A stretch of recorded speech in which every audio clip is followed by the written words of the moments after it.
دوستو ہم پاکستان میں ذاکر نائک کے بیانات اور قاضی کی آخری بازی پر بحث کر رہے ہیں۔ وہیں آج امریکہ کے ایک چھوٹے سے ساحلی قصبے بوکا چیکا ٹیکساس میں عالمی تاریخ کا ایک نیا باب رقم ہو چکا ہے۔ ایلون مسک کی کمپنی اسپیس ایکس نے 300 ٹن وزنی اور 25 منزلہ عمارت کے برابر ایک راکٹ کو کامیابی کے ساتھ زمین پر واپس بحفاظت اتار لیا ہے۔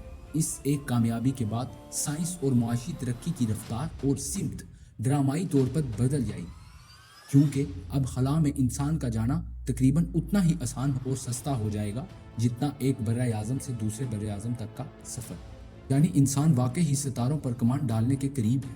اس نئی دنیا میں ہمارا مقام کہاں ہوگا، اس کا فیصلہ اب ہم نہیں بلکہ وہ کریں گے جو اس ٹیکنالوجی اور سوچ کے مالک ہوں گے۔